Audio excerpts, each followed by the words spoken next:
Channel पर कथा सुन रहे हो, जितने फेसबुक और यूट्यूब पर सुन रहे हो, बहुत सावधानी से सुनना। पंचमी कौन सी तिथि? पंचमी। चाहे वो शुक्ल पक्ष की हो, चाहे वो कृष्ण पक्ष की।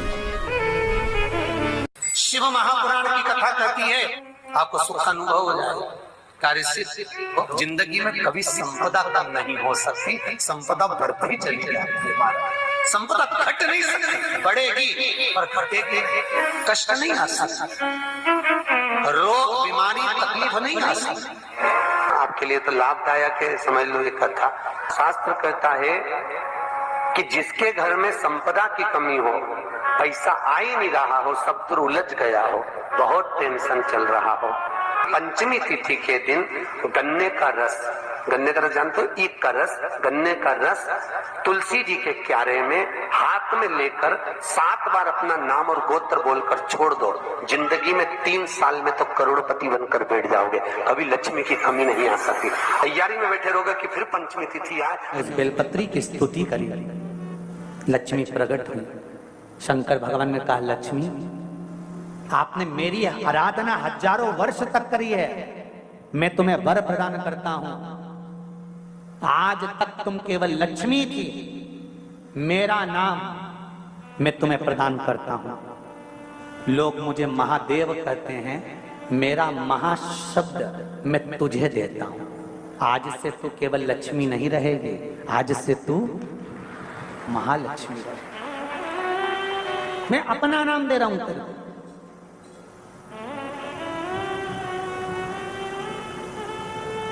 इसलिए सनातन धर्म के अंतर्गत वर्णन किया गया, शंकर भगवान की आराधना में, शिव की आराधना में, जब तुम्हें लगता है कि तुम्हारा व्यापार नहीं चल रहा, कोई तुम्हें धोखा दे रहा है, लक्ष्मी नहीं आ रही, बहुत चिंता में पड़े हुए हो, बहुत टेंशन में जिंदगी चल रही है, बहुत बीमारियां तुमको घेर ली है और चारों तरफ अंधेरा ही अंधेरा नजर आ रहा है, तुमने विचार करा अब मैं तो मर जाऊं तो अच्छा, मैं सुसाइड कर लूं तो अच्छा, मैं मर जाऊं तो अच्छा। तो मरने से पहले एक काम कर देखना, शंकर भगवान की आराधना कर देखना, शिव पर 1 लोटा जल चढ़ा कर देखना, और ज्यादा चिंता, ज्यादा टेंशन हो तो बेलपत्री के जड़ को घिसकर उसका चंदन बनाकर शंकर को लेपन कर उसकी भी आराधना कर देखना कि बेल चंदन का फल क्या है।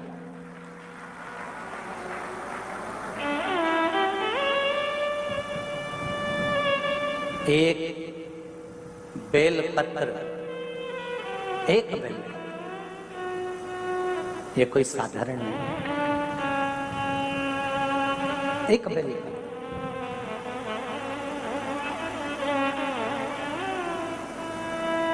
इसकी नीचे की डंडी से लेकर ये 2 पत्तियां जहां लगी हैं, और 2 पत्ती से लेकर ये बीच की जो पत्ती है उसमें जो गैप है, उसमें जो जगह है, दिख रही है आपको? ये 2 पत्ती से लेकर बीच की पत्ती के बीच में जो जगह खाली रहती है, 33 कोटि देवी देवताओं विराजमान रहते हैं इस बीच की जगह में।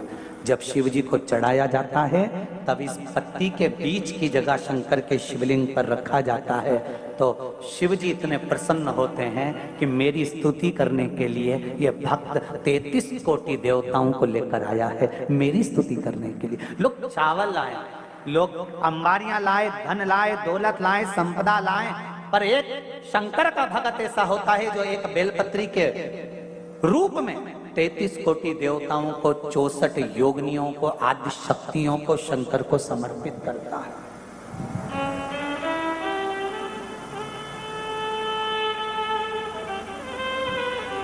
जाओ भगवान के पास, जब भी जाओ तो दिल से जाओ, हृदय से, छल कपट को दूर कर दो। शराबी और सांप, इनसे भी सीखने को मौका मिलता है। शराबी और सांप रोड पर टेढ़े आड़े चलते हैं, पर घर में सीधे ही घुसते हैं।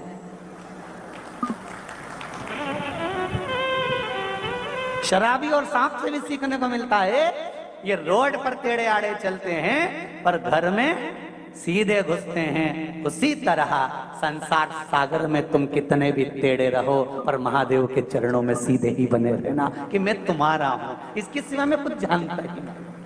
मैं दूसरा कुछ जानता ना, तो मुझे पूजन आती है, ना मुझे स्तुति आती है, ना मुझे अर्चना आती है, ना मैं सेवा जानता हूँ, ना मैं चाकरी जानता हूँ। मैं तो केवल एक बात जानता हूँ, श्री शिवाय नमस्तुभ्यम। ये वो मंत्र है शिव महापुराण का, इससे ज्यादा मैं कुछ भी नहीं जानता। पंचाक्षर नमः शिवाय, षडाक्षर ओम नमः शिवाय, द्वादशाक्षर ओम नमो भगवते वासुदेवाय, 2 अक्षर का राम जानता हूँ, 2.5 अक्षर का कृष्ण जानता हूँ, इससे ज्यादा मैं जानता क्या।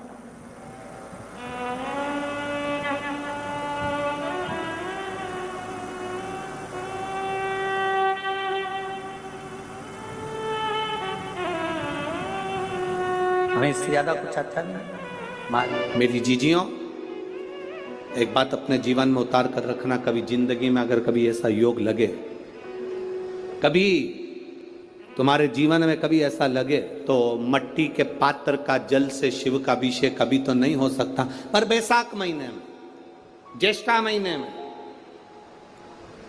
कभी मौका लगे अपने जीवन में, और तुम्हें लगे कि मेरे जीवन में दुख समाप्ति नहीं हो रहा, मेरे दुख जा ही नहीं रहा, तो 5 बेलपत्र,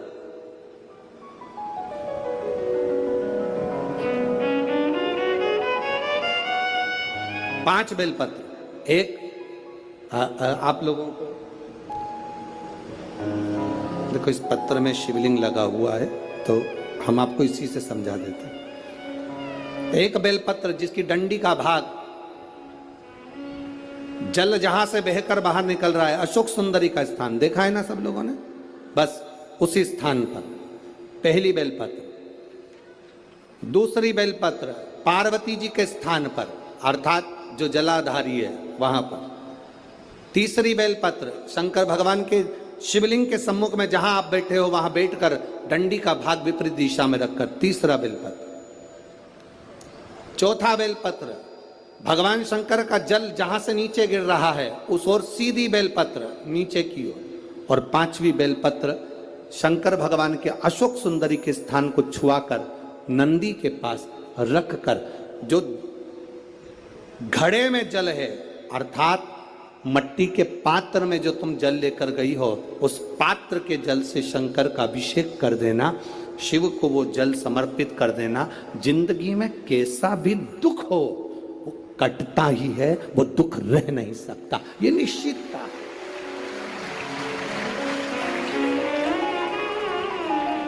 कभी कभी आप लोगों ने नागपुर में ऐसा दर्शन करा कि नहीं करा हमें नहीं मालूम, नागपुर की लीला तो हम नहीं जानते, पर हमारे उधर आज भी होता है। जब बैसाख का महीना आता है, ज्येष्ठा महीना आता है, गर्मी का समय आता है, तो शिव जी के ऊपर ऐसा ऐसा तिकोना लोहे का कुछ एंगल बनाकर उसके ऊपर मिट्टी का हंडा रख देते हैं। अब यहाँ नागपुर में आप लोगों ने दर्शन करे ना करे वो हमें नहीं मालूम, पर अभी तक चांदी का लगता था, अभी तक सोने का लगता, पीतल का लगता, तांबे का लगता, पर जैसे ही बैसाख का महीना आया, जैसे ही ज्येष्ठा महीना आया, वैसे ही मिट्टी का पात्र रख दिया जाता, उसमें से बूंद बूंद पानी शिव जी को समर्पित। करें दर्शन यहाँ पर, किसी ने करे यहाँ रखते हैं लोग, ठीक है। शिव तत्व की प्राप्ति के लिए भगवान देवादिदेव महादेव के आनंद सुख को प्राप्त करें।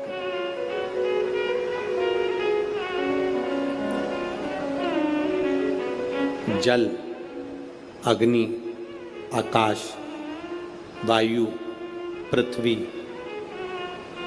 5 तत्व भगवान शंकर के ये 5 मुख है। इसलिए आरती में भी हम लोग कहते हैं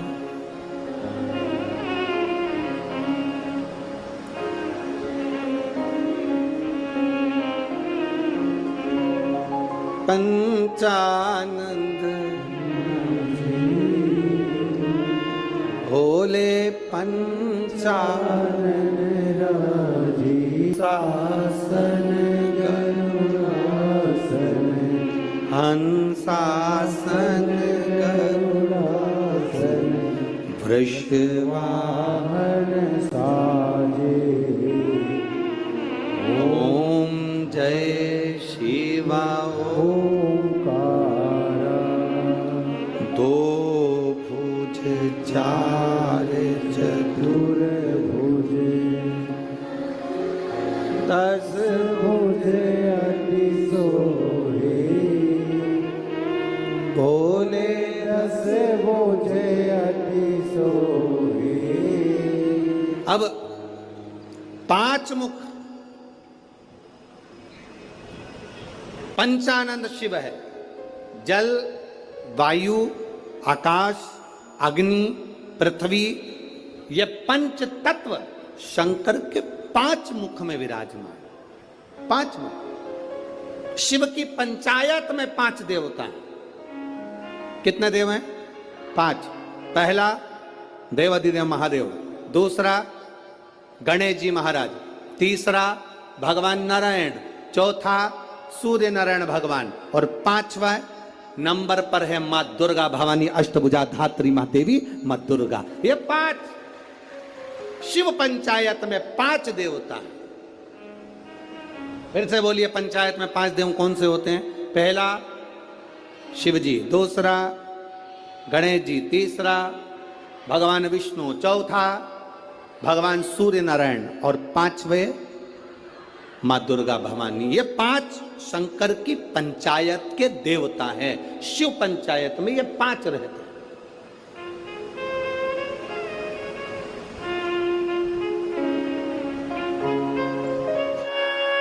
लिंग पुराण कहती है, महाराज जो बच्चा हकलाता हो, अर्थात बोलते बोलते अटक जाता हो या वाणी हकला रही हो, तो शास्त्र कहता है कि बेल का जो फल होता है, उस बेल के फल को धीरे से फोड़कर ऊपर से चक्कू से उसको साफ कर कर अंदर से पूरे उसका जो गुर्दा है बेल के फल का, उसको निकाल लीजिए। और उस बेल के फल का जो गुर्दा है उसको निकाल कर वो खाली कर लीजिए बेल का। महाराज सोमवार की सोमवार 5 सोमवार उसमें पानी भरकर भगवान शंकर को समर्पित करिए। एक पात्र शिवलिंग में से जो जल नीचे गिरे उसके उधर पात्र को लगा लीजिए। महाराज समर्पित कर कर जल को झेल कर ले आइए। जो व्यक्ति वाणी से हकला रहा हो उस व्यक्ति को वो जल भगवान शंकर का जो शिव महापुराण का मूल मंत्र है श्री शिवाय नमस्तुभ्यम, उस मंत्र का जाप कराकर धीरे धीरे बुलवाते हुए उस पानी को पिलाना प्रारंभ कर दीजिए। केवल सोमवार को ही करना है और सोमवार को ही पिलाना, इसके सिवाय नहीं करना है। महाराज जैसे मंत्र बोलते जाए, श्री शिवाय नमस्तुभ्यम बोलते जाए और धीरे धीरे उसको पानी पिलाते जाए, श्री शिवाय नमस्तुभ्यम बोलते जाए और पानी पिलाते जाए। महाराज धीरे धीरे आप 5 सोमवार करोगे, उसकी वाणी में अटकना बंद हो जाएगा, धीरे धीरे उसकी वाणी श्रेष्ठता की ओर अग्रण्य होगी।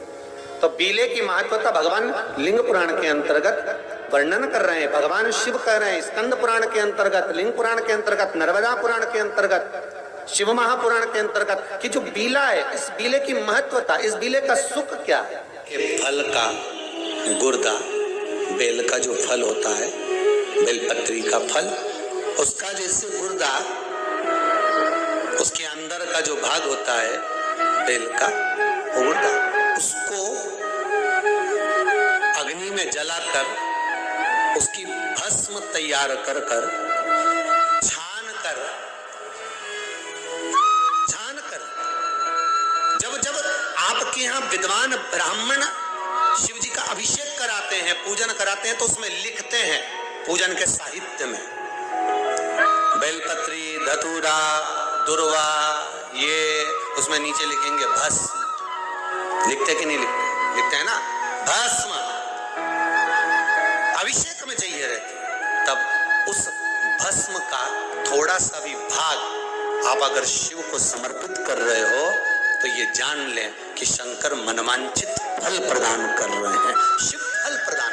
महाराज घर में अगर लक्ष्मी नहीं आ रही, किसी कारणवश कोई कार्य ऐसा हो गया हो कि आप बहुत मेहनत कर रहे हो, सफलता नहीं मिल रही हो, लक्ष्मी प्रवेश नहीं कर रही हो, तो महाराज बेल का जो फल होता है, उस फल के अंदर का जो गुर्दा होता है, बेल के फल का अंदर का जो भाग होता है गुर्दा, उसको लेकर घर पर आओ और सुखा लो।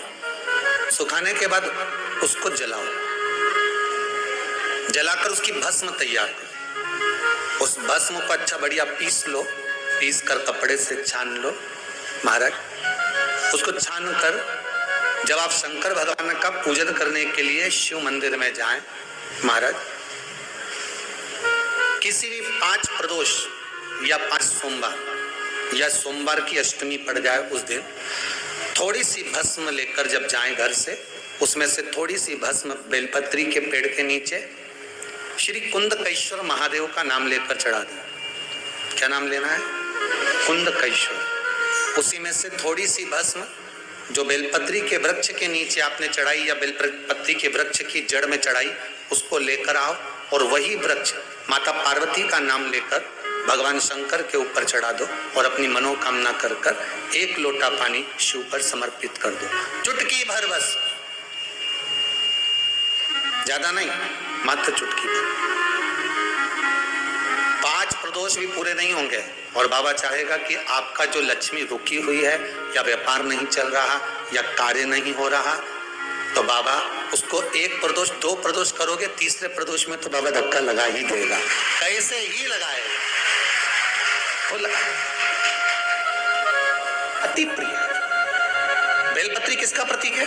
माता पार्वती। जब मां जगत जननी जगदम्बा, आप लोगों ने अभी नवरात्रे गए हैं तो नवरात्रे में दर्शन किया होगा, माता का जहां यज्ञ होता है, सप्तसती से यज्ञ हो चाहे मां अम्बे जगदम्बा का जो यज्ञ होता है, उसमें बेले के फल की भी आहुति लगती है।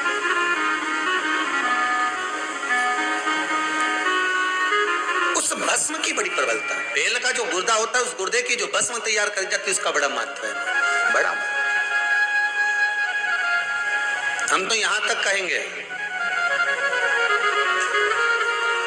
देसी गाय का घी हो। कौन सी गाय का? देसी हो, जर्सी नहीं, देसी गाय का घी हो। देसी गाय के दूध से जो घृत का निर्माण हो वो घी हो, और बेले का जो फल का गुर्दा जलाओ, उसकी भस्म अगर आपने बेलपत्री के पेड़ के नीचे ही बनाई हो, मान लो अगर कोई बड़ा बेलपत्री का वृक्ष हो, और पहले देख लेना उसके नीचे बनाते समय कहीं मधुमक्खी तो नहीं लग रही, नहीं तो दादा तुम्हारा क्या बस सरे, तुम तो वहां आग लगा दो, मधुमक्खी तुम्हें निपटा दे। बेल के फल का गुर्दा की अगर थोड़ा सा भी सूखा हुआ कहीं बेल का फल का गुर्दा मिल जाए, उसको जलाकर उसकी भस्म तैयार कर, उस भस्म को पीस ले, पीस कर उसको काजल जैसा तैयार करके डब्बी में रख ले महाराज। शिव जी पे चढ़ी हुई भस्म को पहले वो पीस के शंकर जी पे चढ़ाओ, फिर उसको लेकर आकर उसमें गाय का, देसी गाय का उसमें घी मिलाकर काजल जैसा तैयार कर कर मस्तक पर मात्र या कलेजे पर उसकी 1 बिंदी ही रखकर आप अपने कार्य के लिए अगर निकल गए तो ये पक्का है कि वो कार्य होगा ही, सफल होकर ही मानेगा। ज्यादा से ज्यादा 5 दिन उसके पास जाना पड़ेगा, 6 दिन जाना पड़ेगा, पर कार्य सफल होगा ही, उसको करना ही पड़ेगा। क्योंकि वो केवल बेल की कालोच नहीं गई है, वो स्वयं काल का तुम्हारे साथ गई, स्वयं पार्वती मां तुम्हारे साथ गई। भस्म शिव जी को प्रिय, उस भस्म का प्रयोग बड़ा सुंदर। चपटी भभूत में है खजाना,